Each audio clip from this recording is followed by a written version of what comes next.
చెప్తున్నా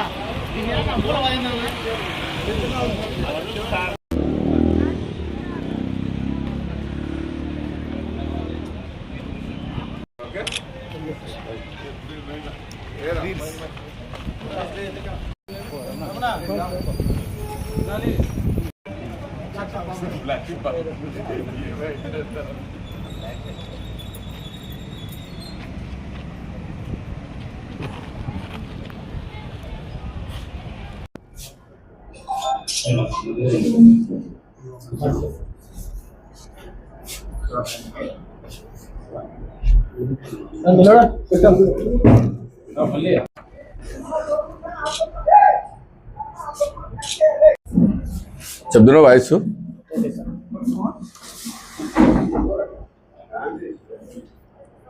పోయిన ఫిబ్రవరి 14వ తేదీన బుక్రాయ సముద్రం నుండి నార్పలపోవు దారిలో గాంధీనగర్ దాటిన తర్వాత ముత్యాల శ్రీదేవి అనే ఆమె ముస్లామె రోడ్డు పక్కన టీకేఫ్ పెట్టుకుని జీవనం సాగిస్తూ ఉంటే ఆమె ఒక్కతే ఉందని గ్రహించి మధ్యాహ్నం సుమారు 3:30-4 గంటల మధ్యలో అగంతకుడు ఆమె మీద దాడి చేసి ఆమె మెడలో ఉన్న చైన్ను లాక్కపోవడం జరిగింది. దీనిపైన బుక్రాయ సముద్రం సిఐ పుల్లయ్య గారు కేసు నమోదు చేసుకుని అతని యొక్క ఎస్ఐ రాంప్రసాద్ ఒక బృందంగా ఏర్పడి వారి సిబ్బంది సహాయంతో కేసును అతి త్వరగా ఛేదించడం జరిగింది. ఇందులో ముఖ్యంగా చెడిపోతుల మహేష్ అలియాస్ సచిన్, తండ్రి నారాయణ, వసంతపురం గ్రామము, ధర్మవరం రూరల్ మండలం అనే అతన్ని పట్టుకోవడం జరిగింది.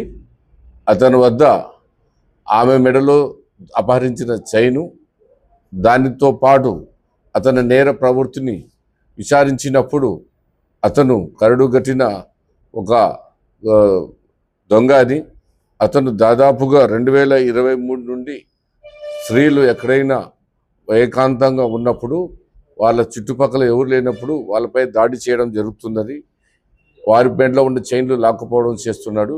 ఈ క్రమంలో రాప్తాడు పరిధిలో ఒకటి, కోడేరు పరిధిలో ఒకటి, 2 చైన్ స్నాచింగ్లు చేయడం జరిగింది.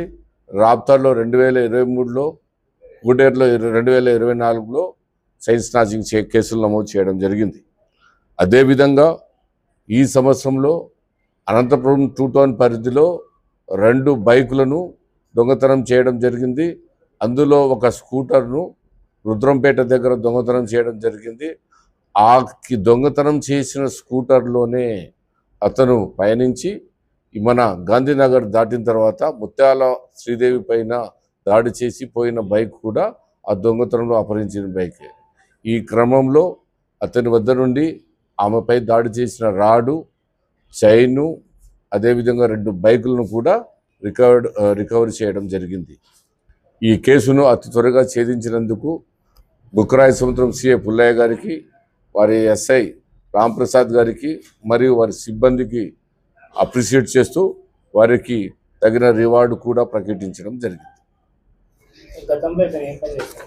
గతంలో ఇతను చిల్లరగా తిరుగుతూ ఈ మధ్య కాలంలో అనంతపురం టౌన్లో ఒక టీకేఫ్ను రన్ చేస్తున్నట్టు ప్రజలకు తెలియజేస్తూ టీకేఫ్ బ్యాక్గ్రౌండ్లో ఈ చైన్ స్నాచింగ్లు, బైక్స్ థెఫ్ట్ చేయడం చేస్తున్నాడు.